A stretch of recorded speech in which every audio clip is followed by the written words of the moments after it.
conteúdo da aula de hoje, então, vai ser primeiro e basicamente a única aula que a gente vai ter conteúdo sobre a parte de rede sem fio. A gente já vem abordando aqui esses assuntos com relação a redes de computador, principalmente, né?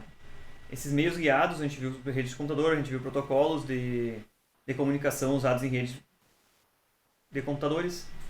E existem alguns conceitos que são diferentes agora em relação a meios não guiados, que são redes sem fio.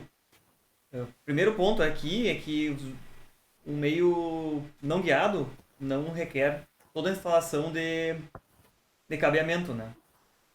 Que é uma parte grande aí de investimento para a instalação de rede. As redes de computador se familiarizaram tanto assim em uso doméstico, as redes sem fio, exatamente por causa disso. Você bota só um aparelho, geralmente é que atende uma área de uma casa inteira, e todos os dispositivos nesses ambientes aí têm acesso à rede, à internet, né?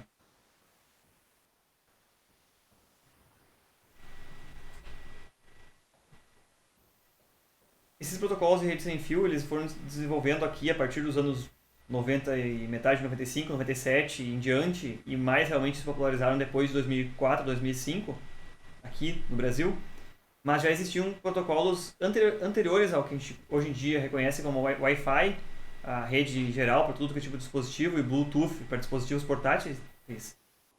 Existiam já protocolos de comunicação anteriores a isso aí, e tem outras aplicações. A gente pode falar sobre questão de diferença, comparando agora com infraestrutura, com meios guiados, né, com cabeamento mesmo, é que as redes sem fio vão estar sempre sujeitas tanto a questões de privacidade e segurança, exatamente porque o sinal está exposto. O sinal de comunicação ele não está dentro de um cabo, não vai ser necessário ter acesso ao cabeamento e conectar algo nele, fios nele para espionar ou para ter acesso a informações de quem está utilizando ali. E qualquer dispositivo na área próxima que tenha um protocolo compatível pode tentar conectar nessa rede, pode tentar ter acesso aos dados, pode utilizar o acesso à internet, por exemplo, que é um serviço que nem qualquer serviço hoje em dia, né? Esses problemas de privacidade e segurança são mais relacionados com o fato de não ter como confinar o sinal. O que é o confinamento do sinal? É realmente que o sinal de radiofrequência atravessa paredes. A gente quer que ele atravesse paredes, porque a gente quer que tenha um bom alcance na rede, né? Pode observar, provavelmente na tua casa você tem uma rede Wi-Fi que o sinal funciona muito bem perto do roteador. 2 quartos ou 2 paredes depois já funciona muito fraco e de repente na rua, poucos metros de casa já não pega praticamente nada. Mas ele não é absolutamente confinado a um ambiente, então ele pega vários ambientes adjacentes e tem uma potência suficiente para atender, para passar algumas barreiras só. Mas basicamente, quanto mais distante, ele vai ficando mais fraco, mas mesmo assim é sujeito a essa questão de que o sinal, vamos dizer assim, se espalha por todo o volume, por todo o espaço em volta, e pode ser espionado, ou as pessoas podem ter acesso à rede sem serem autorizadas. O que é muito mais fácil fazer segurança de um meio guiado, que é se a pessoa não tiver acesso ao cabo e conectar o cabo no computador dela, ela não vai conseguir usar a rede. Isso é muito mais fácil de controlar, né? O segundo questão complicada aí é relacionada com interferência. Múltiplos transmissores podem existir no mesmo espaço. Quer dizer, múltiplos receptores não são um problema. Basicamente, os receptores não atrapalham. Mas os múltiplos transmissores são um problema. Em redes de telefonia celular, por exemplo, cada faixa de frequências do espectro ela é licenciada por uma operadora. Essa operadora ela gerencia de forma que as próprias torres dela não gerem interferência naquela frequência do espectro. Então, é menos problema a interferência. Isso ocorre em redes de telefonia celular, isso ocorre em transmissão de rádio e de TV, que a gente chama de radiodifusão, né? Cada transmissora, cada canal vai ocupar uma faixa de frequências e ele não pode transmitir fora daquilo. Então, não é um grande problema a interferência. Mas quando a gente fala aí de serviços domésticos ou redes em pequenos locais, as redes Wi-Fi, também outros dispositivos tipo telefone sem fio com linha fixa, controle remoto, algo assim, eles usam bandas de frequência do espectro de radiofrequência também, aí em megahertz, em poucos gigahertz, que são compartilhadas em vários aparelhos. Quer dizer que eles não entendem entre eles, eles não seguem o mesmo protocolo, eles não seguem uma mesma política para acesso ao meio.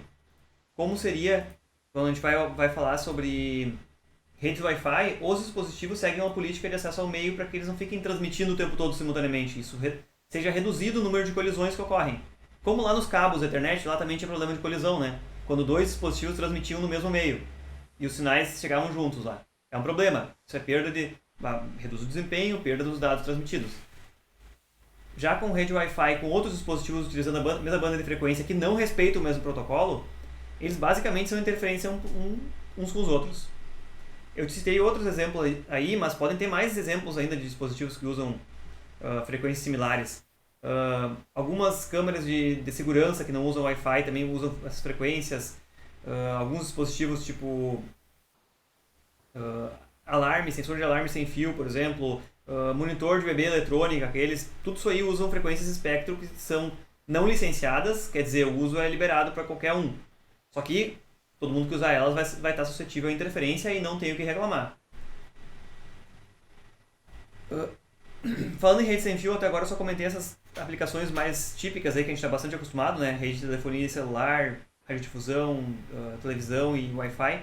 Mas a gente pode dividir as redes sem fio basicamente em duas classes, que são aquelas que usam, olha só, o domínio óptico e o domínio de radiofrequência, que vai vir logo em seguida.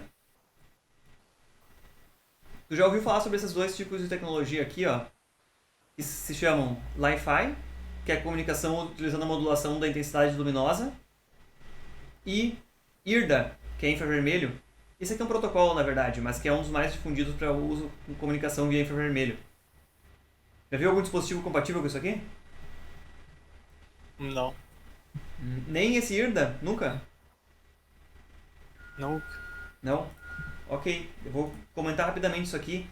Esse protocolo IRDA aqui era bastante incomum em vários modelos de celular, antes os celulares tenham conexão via Bluetooth e Wi-Fi. E também ele é compatível, por exemplo, tem calculadoras, tem multímetros e outros dispositivos que usam protocolos que usam o infravermelho como meio de transmissão de sinais, né?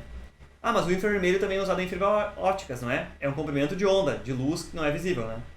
A gente já comentou lá. Sim. Só que nesse caso aqui o infravermelho é transmitido por meio aberto. Ele tem um LED infravermelho e um receptor similar. Eu não sei se a classe de desempenho não é a mesma que usado em controles remotos, por exemplo. Só que a diferença é que eles têm um protocolo de bidirecional, né? De transmissão de dados nos dois sentidos, então os dispositivos se pareiam, identificam um e o outro e transmitem dados de forma síncrona aí, com aplicações digitais. Assim se fazia, por exemplo, cópia de multimídia para o celular, do celular para o computador, vice-versa, download de fotos e de sons, coisa assim. Alguns desses aqui também tinham agregado junto protocolos comuns para controle remoto, em que você poderia usar qualquer controle remoto para controlar o computador, por exemplo, um adaptador desses aqui. O controle remoto tem também compatibilidade com infravermelho, né? E já Li-Fi é uma aplicação de comunicação sem fio que vem surgindo.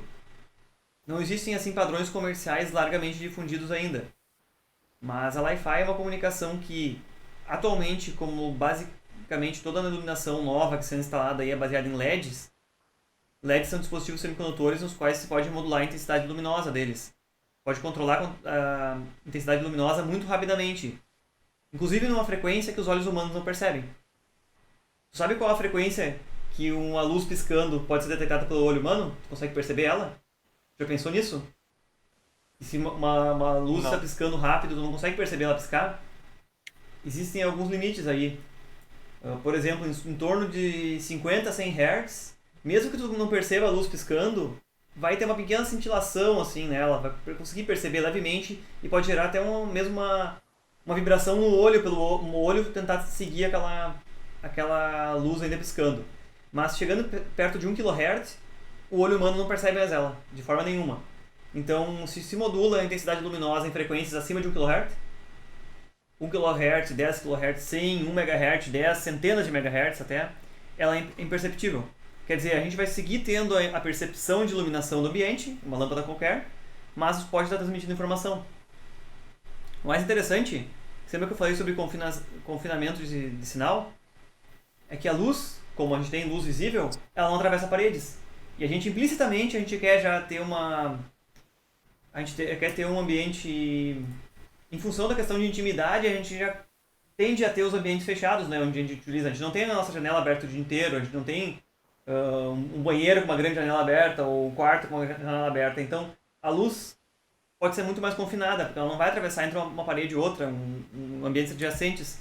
Por questão de segurança, isso reduz a quantidade de dispositivos que podem estar recebendo sinal também. E por questão de taxa de dados, olha só que interessante. Se você tiver diversos ambientes adjacentes, uma sala, 2, 3 quartos, até mesmo um ambiente grande com muitas lâmpadas distribuídas, não gera interferência de um transmissor no outro. A não ser aqui, ó, como a gente vê nessa ilustração de Wi-Fi aqui, conceitual, em que algumas áreas aqui as lâmpadas recebem luz de 2 lâmpadas diferentes. Mas a maior parte aqui, cada transmissor pode transmitir diretamente para 1 ou 2 dispositivos que estão próximos dele só. Então é como se tivessem múltiplos canais de comunicação paralelos aí para download de informações. E uma das aplicações que é mais visada para esse tipo de tecnologia, que usa a modulação de luz para transmitir informação, é exatamente essa de computadores terem um comportamento híbrido, que para transmissão de dados no sentido de upload, né, quando o dispositivo transmite para a internet algum dado, seria enviado por radiofrequência mesmo. Mas quando o dispositivo recebe informação no sentido de download, que é o maior volume de dados que a gente tem, a gente faz mais download de informações do que upload, é normal isso de um usuário doméstico, comercial. Nesse sentido, essa tecnologia poderia ser utilizada porque ela permitiria taxas de download muito superiores sem a necessidade dos dispositivos consumirem mais energia, como atualmente é com radiofrequências. A gente quer taxas de download maior, os dispositivos têm que transmitir com maior potência, e nesse caso aqui, como os sinais não interferem neles, cada dispositivo consegue atingir a máxima taxa sem interferir nos outros próximos. Então, olha só, esses dois são meios, redes sem fio, que usam domínio óptico, né? Espectro óptico, comprimentos de onda aí na casa dos micrômetros, algo bem pequeno. A gente nem fala em antenas, né? A gente fala de sensores de luz aqui, para receber esses sinais. Já o que a gente conhece como radiofrequência entra aí no espectro de comprimentos de onda lá de milímetros para cima, quer dizer, algumas dezenas de gigahertz, e comprimentos de onda maiores aí até na difusão de TV e rádio, que chega aí em alguns metros de comprimento de onda.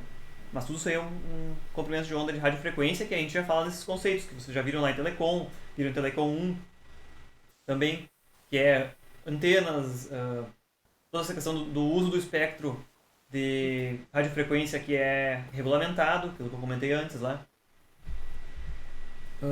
Em todos esses casos aí, a comunicação depende dos parâmetros principais que são relacionados com a distância entre transmissor e receptor. Lá em meios guiados também dependia da distância entre transmissor e receptor, né? A taxa de comunicação, o número de dispositivos próximos. Mas aqui, todos os dispositivos vão estar compartilhando o mesmo meio de comunicação. A gente pode imaginar uma rede sem fio como se fossem aquelas primeiras redes lá de computadores em que era um barramento simplesmente. Todos os dispositivos transmitiam e todos recebiam ao mesmo tempo.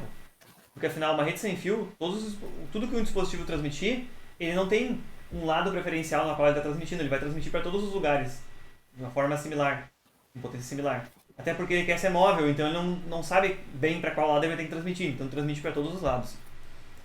Isso faz com que todos os dispositivos de uma rede compartilhem o tempo de utilização dela. Se eu tiver 10 computadores ligados no mesmo ponto de acesso sem fio, cada um vai ter que ficar alternando para cada um usar um pouquinho a rede. Vão ocorrer colisões também. Então, redes sem fio não são bem pensadas assim, redes sem fio de computadores, né, para um grande número de usuários. Mas eles têm uma grande vantagem, que é a questão da mobilidade dos dispositivos, né? Nem se fala na questão de mobilidade. Você não quer ter que ficar andando por aí, conectando o computador no cabo de rede em todo lugar que você vai. E até mesmo os celulares provavelmente não teriam se desenvolvido tão rapidamente para uso de multimídia, uso de aplicativos online o tempo todo, coisas assim, se não fosse pelo fato de terem redes sem fio próximas. Porque utilizar rede de operadora por meio de telefonia celular sempre requer um custo, tá ligado a um custo maior, né? E as redes sem fio locais, que a gente conhece como wireless LAN, redes locais, né? Elas têm um custo menor, né? No caso, de utilização, então permitiu aí que até os celulares tenham conexão Wi-Fi. Hoje em dia tem relógios que têm conexão Wi-Fi diretamente, tem outros dispositivos dentro de casa, uh, alarme, ar-condicionado, vários dispositivos aí que já se conectam naturalmente ao Wi-Fi. Desvantagens, então, de qualquer rede sem fio. Obstrução, aquilo que eu falei sobre confinar o sinal entre dois ambientes, pode ser que o radiofrequência atravesse algumas paredes, mas vai ficar muito mais fraco, vai diminuir a taxa de dados e vai limitar a distância máxima. Em conexões de maior distância, como é o caso de utilizar externamente uma rede Wi-Fi, também condições meteorológicas influenciam muito. Pode-se utilizar um roteador Wi-Fi com uma antena no meio externo aí. Existem operadoras que fornecem instalação da internet via rádio que usam bandas parecidas com essa daí. Só que se usam antenas para ter um maior alcance. Mas também se está sujeito então a questões meteorológicas e aquilo que eu já comentei, que compartilha o meio de comunicação com muitos outros dispositivos. Então, todos geram interferência entre eles. Por isso, é um dos motivos que não é tão confiável. É um dos motivos porque eu passei um cabo de rede até o quarto, onde eu estou usando agora para as aulas também. Porque o Wi-Fi não é sempre confiável, porque gera interferência, pode gerar aí quedas da conexão intermitentes, né? Quando há mais dispositivos e há outros pontos de acesso utilizando as mesmas frequências próximas. Tu conhece algum outro tipo de rede de computadores que de repente eu não tenha comentado aqui? Acho que não. Desse tipo aqui não. Ok. Até existem algumas outras coisas menos comuns. Existem algum negócio chamado WiMAX, que é um padrão de rede sem fio a nível metropolitano maior do que isso, mas não foi muito difundido. Existem alguns outros tentativas aí que comercialmente não foram um sucesso, mas principalmente o que a gente encontra é Bluetooth para dispositivos pessoais, né? Telefone, celular, fone de ouvido, vários dispositivos aí que tu conectam via Bluetooth, caixinha de som, por exemplo, e Wi-Fi, que é basicamente o padrão em todos os dispositivos hoje em dia. Olha só, vou comentar basicamente aqui agora, são esses dois pontos que é uma rede Bluetooth, dispositivos e rede sem fio para computadores baseado em Wi-Fi. Bom, as redes Bluetooth elas são redes, como eu já comentei aqui em cima, de áreas, rede de área pessoal, que é uma comparação com aquele Local Area Network, né, LAN, que é uma rede local, mas dedicada a dispositivos, e se fala aqui uma rede pessoal, porque Bluetooth não é pensado para um grande alcance, é realmente pensado para alcances curtos e conexões ponto a ponto. Em geral, um dispositivo é conectado a vários outros dispositivos escravos naquela rede. Quer dizer, os dispositivos escravos buscam o dispositivo mestre ou se pareiam com o dispositivo mestre para iniciar a troca de comunicação e o dispositivo mestre controla eles. As taxas de dados das versões mais iniciais do Bluetooth eram bastante baixas, mas elas comportam, por exemplo, streaming de mídia, transferência de dados, tudo isso aí tranquilamente, qualquer versão do Bluetooth. Para transmissão de áudio, para microfone, headset sem fio, isso aí é muito tranquilo. As versões mais recentes, inclusive, suportam taxas de dados bastante altas, mas são poucos os dispositivos que hoje em dia suportam essas versões mais recentes do Bluetooth. Até porque não existe um apelo comercial grande para se utilizar Bluetooth, porque a Wi-Fi, que é baseada no protocolo I3E 802.11, vem tomando conta e aplicações que requerem maiores taxas de dados utilizam todas as redes Wi-Fi tipo Wi-Fi. O que é mais comum de ter aplicação em Bluetooth? Telefones, computadores, principalmente notebooks, alguns já vêm com Bluetooth integrado na própria placa de rede, impressoras para fazer impressão a partir de dispositivos móveis, quiosques de impressão, muitos suportam isso também, fone de ouvido, streaming de áudio, console, controle de videogame, alguns usam Bluetooth também, gadgets eletrônicos em geral, smartwatch, essas pulseiras eletrônicas, medidor de frequência cardíaca, vários outros dispositivos que funcionam aí baseados em Bluetooth, mas tem essa questão, realmente, alcances bastante curtos. Muitos deles usam essa transmissão de áudio bidirecional, principalmente telefone, quando usam um fone sem fio, para um rádio, entre o rádio do carro e celular, por exemplo, usam para transferência bidirecional de áudio e também de arquivos. Pode ser enviado dados, por exemplo, entre o celular e o computador, troca por Bluetooth aí. Quase todos os sistemas operacionais do computador suportam. Nem todos os computadores vêm com uma placa de rede com suporte a Bluetooth. As classes aqui, ó, de potência de transmissão são bastante baixas. O classe 1 e classe 2 aqui, ó, 100 mW e 2,5 mW. As potências de transmissão são baixas por dois motivos. O Bluetooth foi pensado por ser um protocolo barato e para ser suportado por dispositivos móveis. Eu não tenho disponibilidade de bateria muito grande, tanto no telefone quanto no smartwatch, quanto numa caixinha de som, para suportar uma transmissão de potência muito grande. Então, a economia de bateria levou ele a ser todo ele projetado para ter baixo consumo de energia. E o outro lado é que ele não é pensado em altas taxas de dados. Então, Bluetooth não é uma alternativa para conexão à internet, por exemplo. Não é muito comum isso.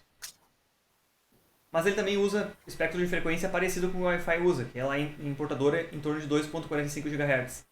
Então, ele, entre Bluetooth e as redes Wi-Fi baseadas em 3.802.11, que são as comuns que a gente enxerga por aí, são, por exemplo, duas aplicações que ocupam o mesmo espectro e já geram interferência entre elas, né? Por alocar, por exemplo, canais de formas diferentes também. Já as redes Wi-Fi, que são as redes sem fio para computadores aí, para outros dispositivos, hoje em dia elas estão bastante mais baratas. Inclusive você consegue comprar aí por pouco mais de $1 um dispositivo compatível com Wi-Fi, como são aquelas plaquinhas ESP8266 aí. Então já existem uma vasta gama de dispositivos compatíveis aí. Mas todos eles começaram a partir desse protocolo 3.802.11, que foi comercialmente, aí saíram os primeiros produtos em torno de 1997. E o primeiro padrão baseado nele, que foi realmente comercialmente teve sucesso, foi a variação B dele, que é 802.11b. Tu vai ver, for procurar uma especificação, por exemplo, de um computador ou de um celular, e geralmente ele diz lá, compatível com Wi-Fi, em 3.802.11 ou então Wi-Fi BGN. O B, G e N se referem a três variações, a variação B, a G e a N. A gente vai ver lá embaixo nas variações dele quais são as diferenças. Mas elas seguiram uma ordem cronológica, realmente, em geral, uma ordem também de desempenho. A partir do protocolo inicial, lá, lançado nos anos 90, os outros que foram saindo foram sendo incrementos em desempenho, incrementos em distância, em taxa de dados. À medida que as gerações foram crescendo, também foram implementadas especificações relacionadas com facilitar a redução do consumo de energia também. Porque, afinal, os dispositivos móveis tomaram conta, né? A gente não tem mais energia infinita para ser na rede Wi-Fi, então também o Wi-Fi foi se adaptando para consumir menos energia e manter a taxa de dados alta e ter alcance grande. O alcance típico em redes Wi-Fi com a antena omnidirecional é 100 metros. O que é uma antena omnidirecional? Lembra disso? Pode modificar a direção dela? Não, bem ao contrário. É uma antena que tem o mesmo ganho basicamente para todas as direções. Então quer dizer que você não tem que ficar apontando ela para um lado ou para o outro para ela ter um ganho melhor. Em geral, as antenas tipo de dispositivos móveis, tanto computador, celular, elas têm um comportamento mais omnidirecional. Tende a distribuir em todas as direções e tem a mesma sensibilidade em todas as direções. Já em pontos de acesso, roteadores ou até em dispositivos externos para aplicação de rede sem fio externos, entre construções, uma certa distância, tem antenas mais direcionais, então. Tipicamente, esses roteadores Wi-Fi aí têm antenas tipo até 5 dBi. Significa que elas transmitem na direção horizontal até 5 dB a mais do que ele transmite para cima e para baixo. Isso é claro, porque basicamente todas as aplicações e essas redes comerciais e residenciais têm mais dispositivos numa mesma área horizontalmente do que tem verticalmente. Então elas transmitem e têm maior sensibilidade num plano horizontal. Se as antenas estiverem todas apontadas para cima, né? Elas estando apontadas para cima, elas não têm mais ganho na direção que elas estão apontando. Elas têm horizontalmente, numa secção como cortada dessa antena. Seria nessa direção aqui, ó. Tem um maior ganho. Mas, mesmo assim, o ganho fica em torno de 100 metros, o alcance típico é em torno de 100 metros. E com antenas direcionais externas, aí sim, aquelas antenas tipo com refletores, semi-parabólicas, aí se conseguem distâncias maiores. Espaços abertos, né? Sem barreiras. Com barreiras, tipo um ambiente doméstico mesmo, comercial, esse alcance pode chegar em torno de 20 metros, ou até menos que isso, em função do material da construção das paredes, em função de outros dispositivos próximos. Então, não espere aí numa aplicação residencial realmente ter um alcance de 100 metros, a não ser que essas antenas estejam realmente próximas da janela, abertas, no meio aberto, assim, conseguir capturar longe. Existem inclusive aí alguns casos curiosos aí de pessoas que tentaram levar a níveis extremos aí o alcance do Wi-Fi. Existem transmissões de Wi-Fi que, a partir de dispositivos quase padrão, assim, conseguiram alcances de centenas de quilômetros. Mas aí são em condições bem favoráveis. A antena está bem em cima de uma torre, numa transmissão de uma ilha a outra, entre uma distância de quase centenas de quilômetros, aí se conseguiu uma taxa de dados razoavelmente baixa, mas conseguiu utilizar o Wi-Fi ainda, centenas de quilômetros. Outros também têm amplificadores que transmitem potências maiores do que as potências comerciais aí. Então, não leve esse tipo de coisa aí, ou vídeos na internet mostrando que funcionou a 2, 3 km aí o Wi-Fi. Eles têm coisas bem específicas aí para conseguir esse tipo de alcance. Mas o padrão mesmo é previsto para isso aqui. E existem limitações fundamentais aí de propagação do sinal realmente. Mesmo que seja um meio aberto e estejam em boas condições meteorológicas, questões bem fundamentais dele limitam lá em torno de 100 metros a distância de comunicação. Certo. A gente falou lá sobre topologias de rede em redes de meios cabeados, né? É bem fácil lá porque a gente enxerga os meios de comunicação. A gente sabe onde é que os cabos estão ligados de um ponto a outro, né? Então é fácil de falar em topologia de rede. Redes sem fio, essas baseadas em Wi-Fi, elas também têm uma topologia.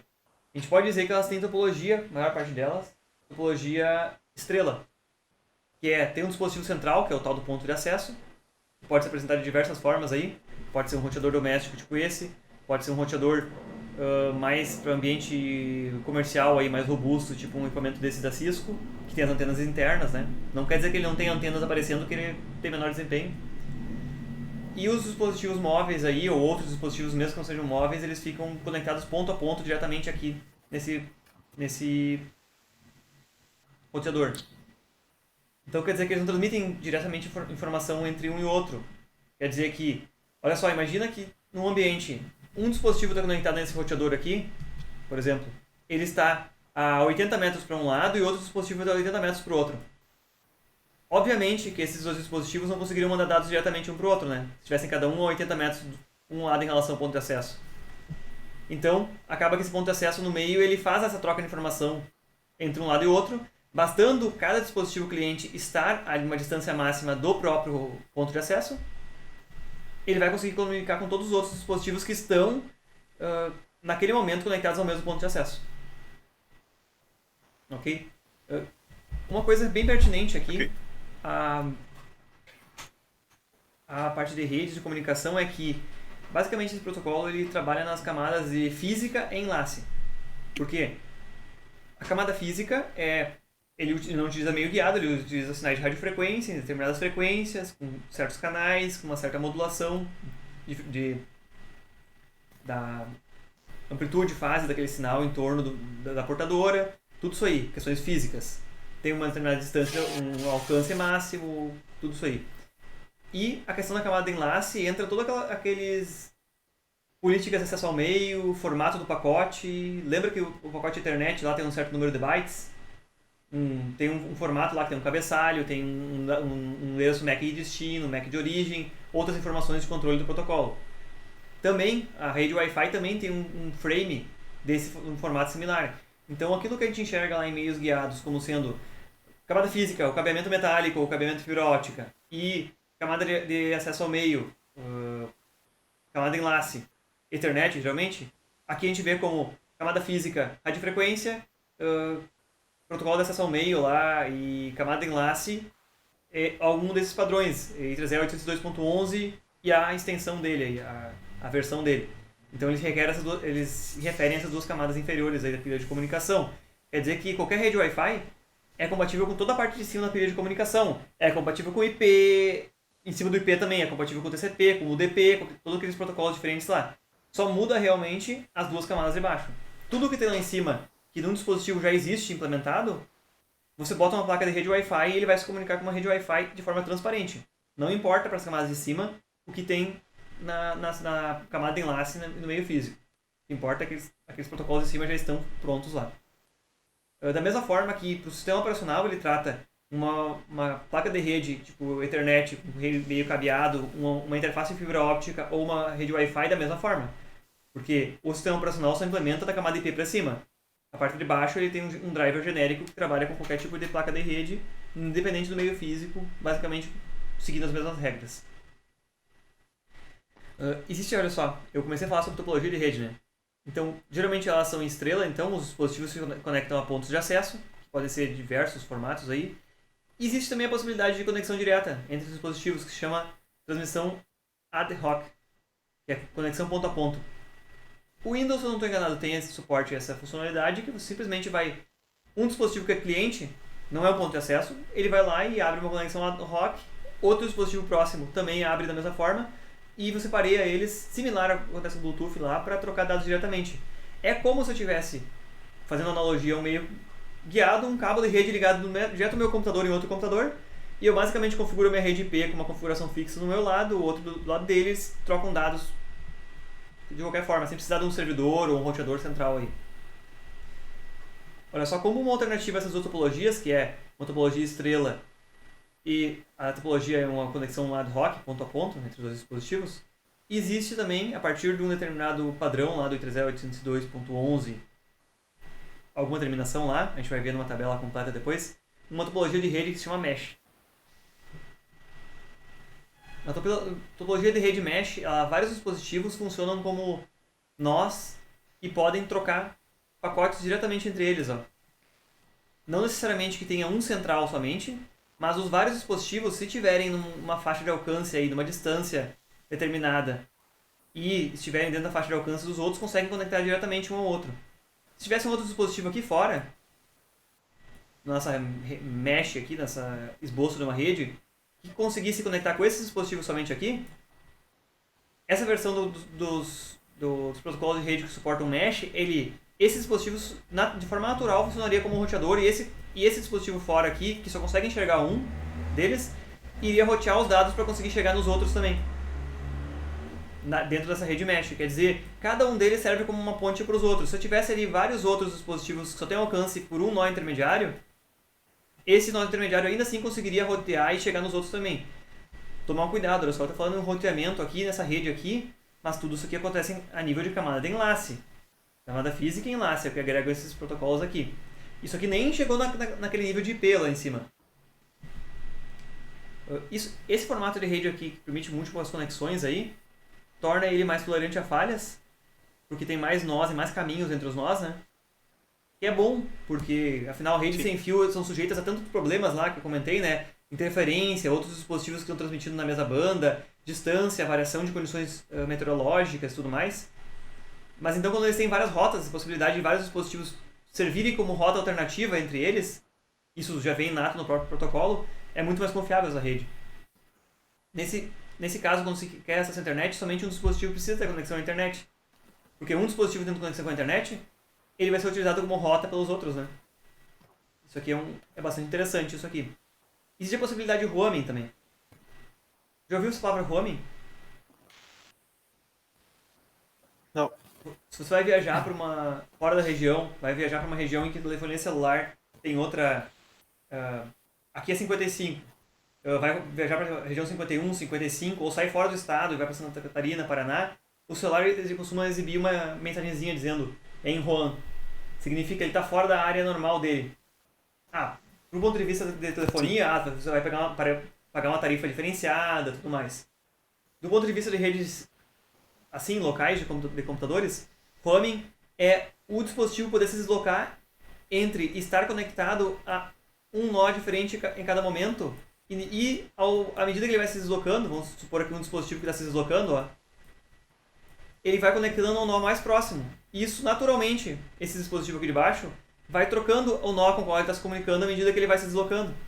Em que ele não tem mais alcance com o nó original, mas ele tem alcance com outros nós que estão na mesma rede. E esses nós, então, fazem papel de ponte no meio do caminho.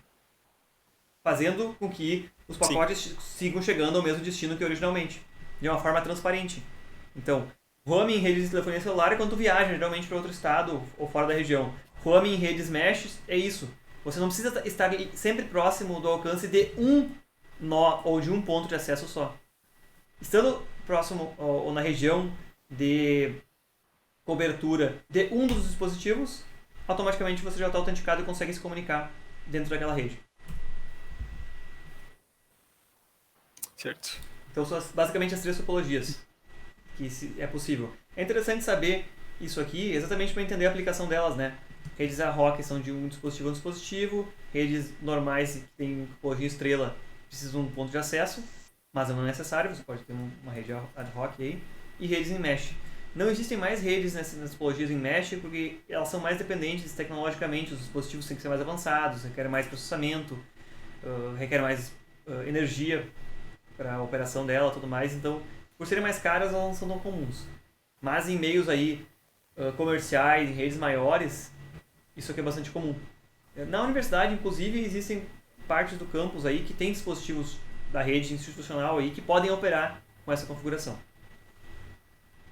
Do ponto de vista agora, olhando bem se aproximando realmente do assunto telecom, quais frequências que funcionam nossas redes aí então? Dependendo da legislação local, elas têm mais ou menos canais, mas a nível mundial elas operam tanto em portadoras em torno de 2.4 GHz, mais exatamente 2.45 GHz, ou algumas versões mais recentes em torno de 5 GHz. Existe uma banda também de frequências lá. A configuração em torno dessa portadora de 2.4 GHz, ela se divide em essencialmente 11 canais. Dependendo da legislação local, que permite uma banda mais larga, mais estreita, existem canais adicionais aqui. Quer dizer, em alguns lugares vão existir o canal 12, acho que até 14 ou 15. Mais canais aqui lateralmente. Mas o espaçamento entre os canais é o mesmo, em qualquer lugar do mundo. Por isso, algumas vezes você liga um roteador de internet e não tem nada a ver. Mas você vai ligar o roteador e vai ter lá uma opção, na primeira página que abrir lá, opção regional, em qual país você está. Não é porque querem te espionar ou qualquer coisa assim, quer saber qual país que está. Ele quer simplesmente configurar a parte de radiofrequência para não utilizar aqueles canais mais altos aqui nos países em que não se pode utilizar aqueles canais mais altos. Isso é necessário para certificação, por exemplo, para a Anatel. A Anatel só permite que no Brasil se use até uma certa banda de frequências em torno dessa portadora de 2.4 GHz. Então, caso eu inventei um exemplo, não tenho certeza, mas caso lá no Japão realmente tem diferentes legislações de telecomunicações lá, eles tenham mais canais. Se um aparelho fosse ser licenciado aqui pela Anatel e não tivesse essa opção regional aí para restringir que não utilizasse esses canais, ele seria rejeitado porque ele está usando canais e pode gerar interferência fora aí, em outras bandas. Mas você vai ver aqui, ó, é que esses canais não são espaçados completamente, suficientemente para serem completamente independentes um do outro, olha só. A potência desse sinal distribuído em torno dos canais está representada por esses semicírculos aqui, ó. Pode ver que o semicírculo do canal 1 se sobrepõe um pouco ao semicírculo do canal 2, né? Que se sobrepõe também um pouco sobre o canal 3, sobre o canal 4. Quer dizer, olha só, eu posso escolher combinações de canais aqui que não interfiram uns aos outros. Por exemplo, a mais comum delas é pegar o canal 1, 6 e o 11. Se eu usar só numa certa região, eu tenho 3 roteadores em casa, vou usar cada um num canal desses aqui, ou uma instituição de centenas de roteadores, tipo a universidade, eles vão usar canais alternados com um certo padrão que eles não gerem interferência entre uns e outros para atingir a máximo desempenho. O que acontece se numa mesma região, eu vou ver um exemplo aqui embaixo de uma das redes aqui perto de casa também, numa certa região tem um roteador transmitindo no canal 1 e outro no canal 4. E um dispositivo recebe ou o ponto de acesso recebe energia dos dois. Isso é interferência, uma certa quantidade de energia vai aqui no meio, que pega uma banda que tanto o canal 1 quanto o canal 4 usam, vai gerar interferência. Então os vários dispositivos, tanto que estão ligados no ponto de acesso no canal 4, quanto que estão ligados no ponto de acesso no canal 1, vão ter que diminuir as taxas de dados para conseguir lidar com essa interferência mútua entre eles. Aqui eu estou falando de um caso excepcional em que só existem dispositivos comunicando com o Wi-Fi na região, né? Aqui não existem outras câmeras de segurança, babá, eletrônica, controle disso e daquilo. o telefone sem fio que opere na mesma banda. Aqui supondo que só esses dispositivos estão transmitindo em torno dessa portadora, né? Mas olha só, qual a utilidade então de ter vários canais se sobrepondo é que se pode distribuir geometricamente, isso aqui olhando de cima agora, ó, tendo uma vista de cima de uma planta de um local, se você usa só o canal 1, 6 e 11 e você distribui os pontos de acesso aqui, ó, que estão no centro desses círculos. Cada círculo aqui tem um ponto de acesso bem no centro. E eles usam os canais que estão determinados aqui. Olha uma propriedade interessante disso aqui. Toda essa região aqui é coberta por sinal de Wi-Fi, que seja de um dos 3 pontos de acesso aqui, né? Um dos 3... Não, desculpe. 1, 2, 3, 4, 5, 6, 7, 8 pontos de acesso aqui. Diferentes. Eles usam só 3 canais. Mas dentro dessa área toda aqui, todo mundo está dentro da cobertura de um dos 8 pontos de acessos, né? Uma cobertura boa. Sim. E a melhor coisa, olha só. Olha a distância que tem entre o que usa o canal 1 e o outro que usa o canal 1. Tem uma baita região aqui em que a potência de sinal irradiada por um deles, um dos pontos de acesso, não vai interferir quase nada no outro, porque é bastante distante. Eles não estão próximos um do outro. Então, se um deles está transmitindo com a potência máxima e o outro também com a potência máxima, aqui no meio tem uma região em que realmente os dispositivos ainda não vão conseguir se comunicar nem com esse da direita, nem com esse da esquerda. Mas o interessante é, eles vão ter outro alternativo para se conectar. Por exemplo, o 11, esse aqui que está no canal 11 ou esse que está no canal 6. E nenhum deles gera interferência. Em nenhuma região que você estiver aqui, a interferência, olha só, se tiver um dispositivo aqui, tem um transmitindo no canal 1 e outro no 11. Não estão gerando interferência. Outra região aqui, tem um no 11, outro no 6 e outro no 1. Beleza, não gera interferência. Outro aqui no meio, tem um no 6 e um no 11. Não tem interferência mútua. Mesmo aqui, ó, tem um no 11, um no 6, um no 1. Então, não tem regiões no espaço em que gera interferências, porque o outro dispositivo, comparando com esse, ó, o outro mais próximo que também transmite no mesmo canal, está a uma distância bem maior aqui, ó, em que a potência do sinal vai chegar muito atenuada até ele. Basicamente atenuada em relação à distância ao quadrado. Então, dobrou a distância em relação ao centro do ponto de acesso, caiu por 4 mais ou menos a potência do sinal, diminuiu muito mais o sinal. Então, esses padrões geométricos podem ser utilizados para evitar a interferência que chamam entre dispositivos numa mesma região no espaço.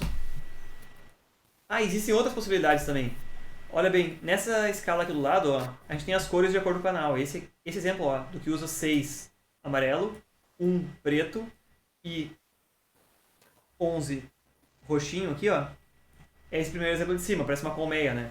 Mas pode-se utilizar outras configurações como essa aqui, ó, que usa o canal 1, 5, 9 e 13. Olha só, 1, 5, clarinho 13 e azul escuro 9.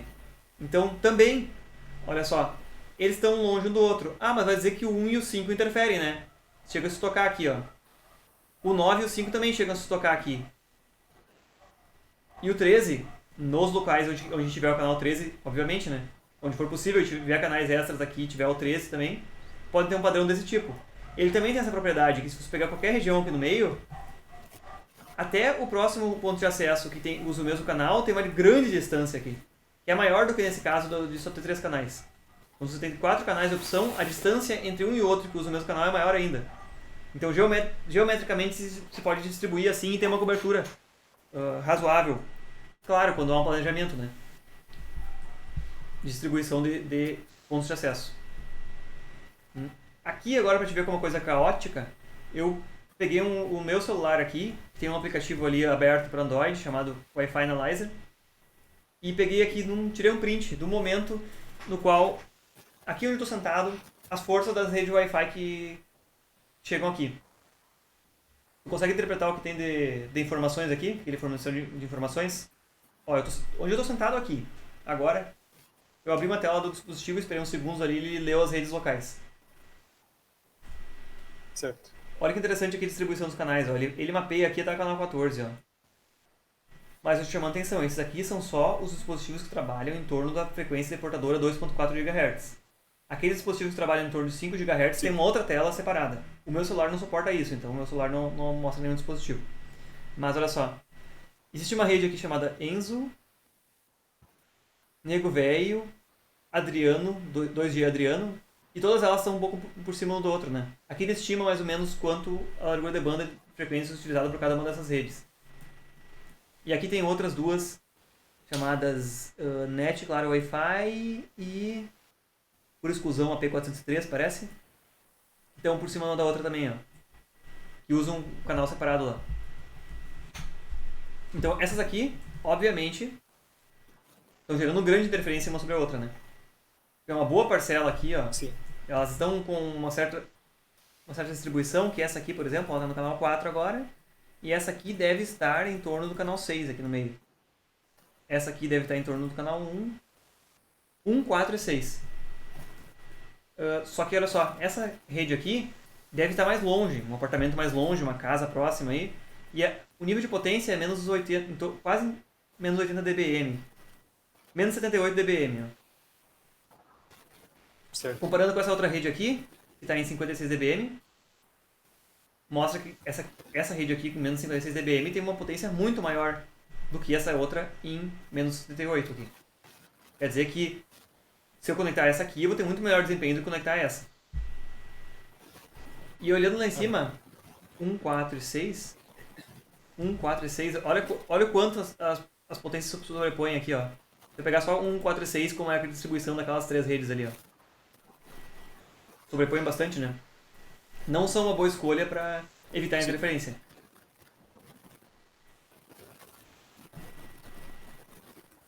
Alguns desses pontos de acesso domésticos suportam uma autoconfiguração para a escolha do canal. O que isso quer dizer? Quando você liga o dispositivo, ele tenta detectar outras redes próximas e ele escolhe a faixa aí que tiver a menor potência de outras redes transmitindo. Quer dizer, você não escolhe explicitamente. Você bota a configuração automática e toda vez que ele for ligado, ele pode trocar de frequência. A desvantagem, essas configurações dinâmicas aí podem causar com que alguns dias o desempenho fique melhor que outros. Porque esse tempo que ele fez, que ele mostrou e verificou outras redes operando, pode ter sido infeliz e pode que daqui a pouco alguém ligue um outro roteador que seja a mesma frequência dele. Agora ele já está operando na mesma frequência e ele vai perder um desempenho. No mesmo canal ou entorno. Então existe dispositivos que implementam isso de uma forma dinâmica, mas pode não ser tão interessante. Eu configurei um roteador doméstico que eu tenho aqui numa banda aqui próxima. No dia que eu configurei não tinha nenhuma rede mais próxima. Mas eu vi que tenho quase certeza que essa rede aqui, uma dessas aqui, ela opera dessa forma dinâmica. Cada vez ela está num canal diferente quando eu vou olhar. Então é bem razoável a tua escolha que sugeriu que se fosse escolher agora, botar em torno do canal 8 ou 9. Se precisasse fixar um canal para um novo ponto de acesso. Existe uma grande variação dos parâmetros entre as implementações diferentes do protocolo 3E 802.11, que é conhecido como Wi-Fi, né? Eu vou abrir aqui a tabela, que tem uma tabela completa, mostrando as variantes dele. Para dar uma olhada no índice aqui, olha a quantidade de variantes que tem esse protocolo já. Não quer dizer que todas elas sejam muito difundidas aí comercialmente, algumas delas não são grandes sucessos. Mas aqui, ó, nessa tabela, a gente tem uma ideia, e eu só quero te mostrar tendências, a gente não precisa observar um deles especificamente, mas olha só, a variante B é uma bem comum, a G também é uma bem comum e a N também é bem comum. Olha só, 2009. Mais recentemente, a C e a X, que vai estar mais embaixo na tabela, já estão surgindo bastante aí. Uma das coisas que você vai observar, ó, é largura de banda do canal. Isso aqui é largura de banda, quer dizer quantos megahertz cada canal utiliza.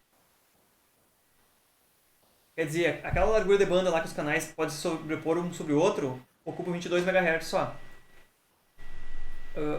Nas versões mais recentes do protocolo, olha só, cronologicamente esse aqui foi o primeiro lançado e depois outros, para baixo. Os mais recentes já podem usar outras larguras de banda. Olha só, 5, 10 ou 20 MHz. No N ele já pode usar canais com 40 MHz. E lá embaixo, se a gente for olhar em outras variantes, como eu comentei do AX, já pode usar 80 MHz largura de banda.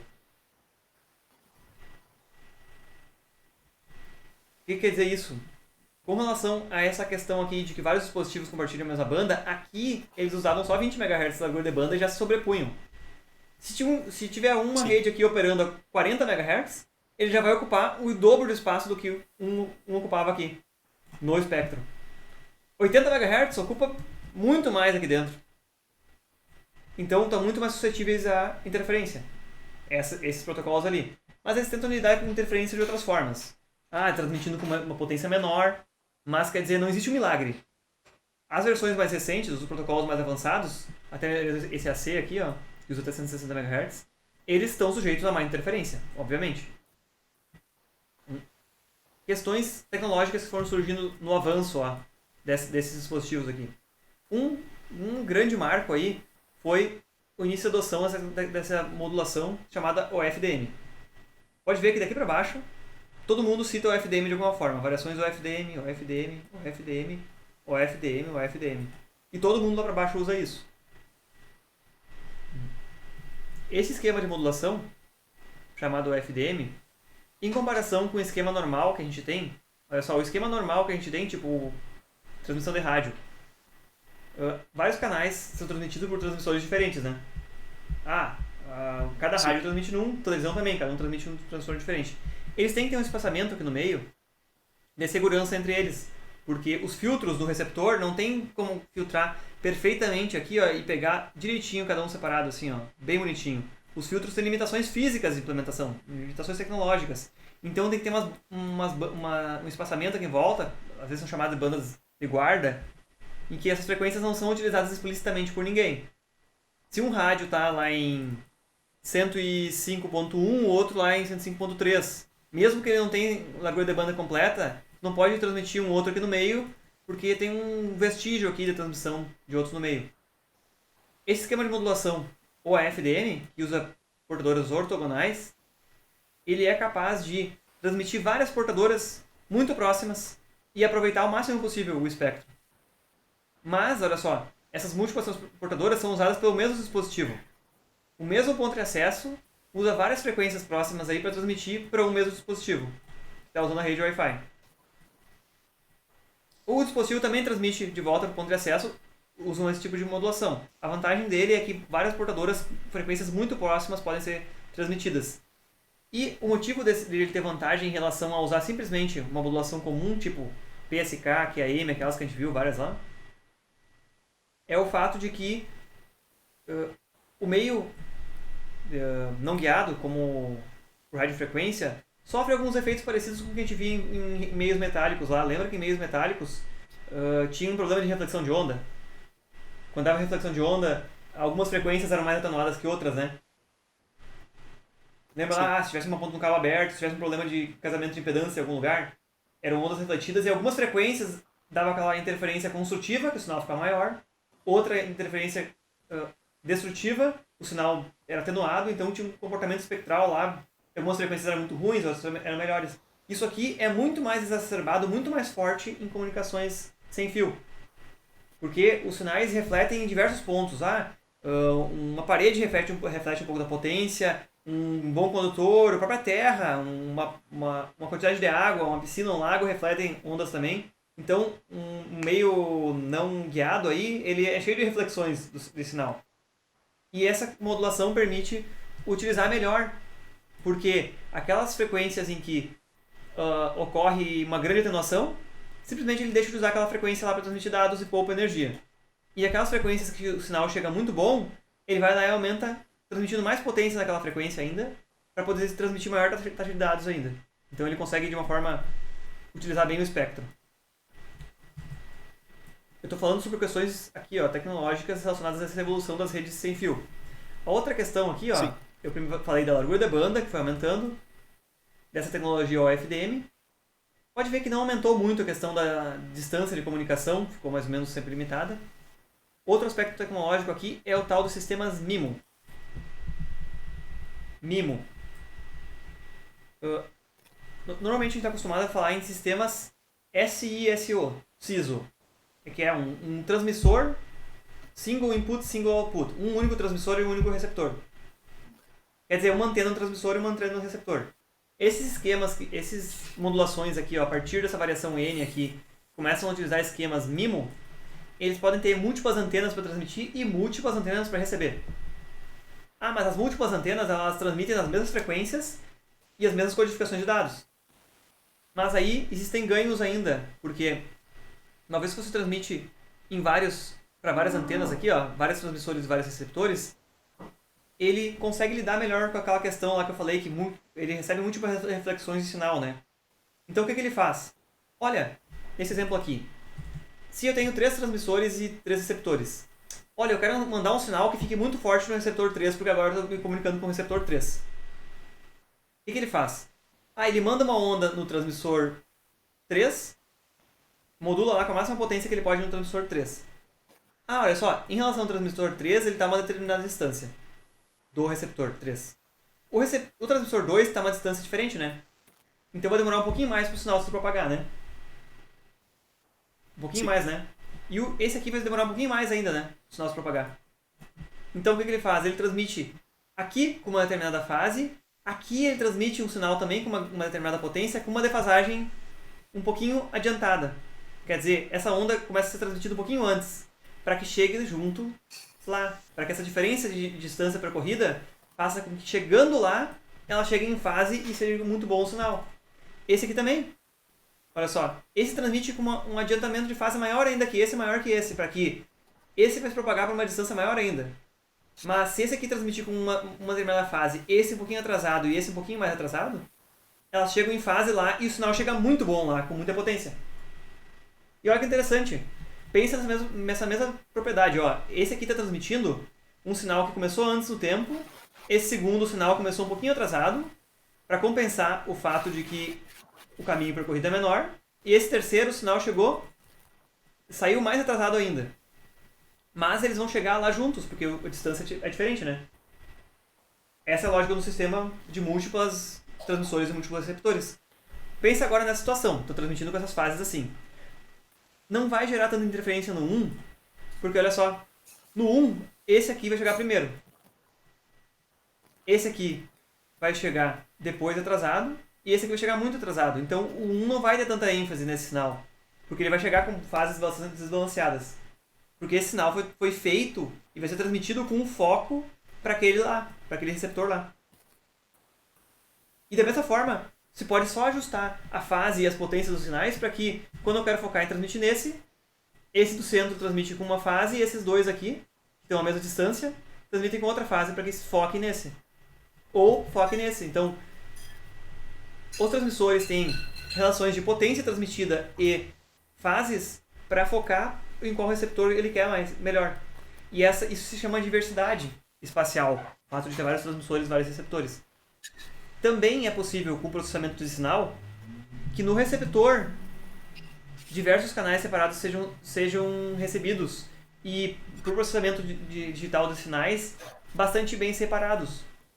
Quando há uma diversidade espacial de transmissores e uma diversidade espacial de receptores, eles podem quase que operar como canais separados, apesar de estarem transmitindo na mesma frequência, com a mesma portadora. Eles têm propriedades que se conseguem ter ganhos. Então, os ganhos de desempenho, olha só, que as taxas de dado são absurdamente mais altas a partir desses esquemas aqui, ó, taxas de dado muito mais altas, são possíveis usando esses esquemas de múltiplos transmissores e múltiplos receptores. Enquanto que até aqui, até o 802.11g, era sempre só um transmissor e um receptor. Aqui embaixo pode-se utilizar essas outras variações. Então tá vendo que eles vão criando artifícios tecnológicos, aí, desenvolvendo tecnologias para permitir esses avanços. Uhum. E pode ver que cronologicamente, ó, eles vão surgindo um depois do outro também. Aqui embaixo tem uma barra aqui que separa alguma coisa. Ó. Todos os protocolos daqui para cima, até SAX, usam essas frequências de principalmente 2,4 GHz a portadora e 5 GHz a portadora. Tem uma exceção aqui, ó, que usa 6 GHz também. Aqui tem comprimento de onda aí. 5 GHz tem praticamente 6 centímetros de comprimento de onda. Aqui de baixo, olha o salto que dá. 2.4, 5 e 6 GHz. 60 GHz. 45. Quase o salto de 10 vezes mais, né? Sim. Isso não quer dizer que imediatamente isso aqui vai ter um ganho de taxa de dados. Porque isso aqui só se refere à portadora que está utilizando, né? A frequência da portadora. O que dá a taxa de dados é a largura de banda, que pode ser modulada em torno daquela portadora. Mas olha a questão das distâncias, ó, que atende. Alguns dos protocolos aqui. Usar mais altas frequências depende de licenciamento regional, de novo. Então, cada país vai ter um licenciamento diferente, uma regionalidade. Essas tecnologias não são tão difundidas ainda. Mas por elas terem frequências muito mais altas, se chama de millimeter wave.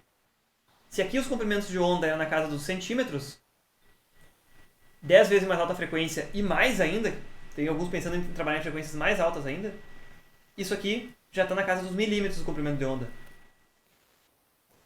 Eu estou apontando, de uma forma geral aqui, as questões tecnológicas envolvidas nessa evolução, né? Tá entendendo?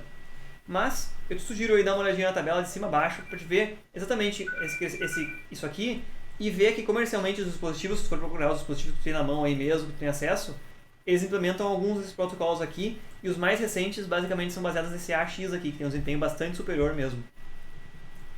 Ok? Ok. Vamos encerrar por aqui hoje, então.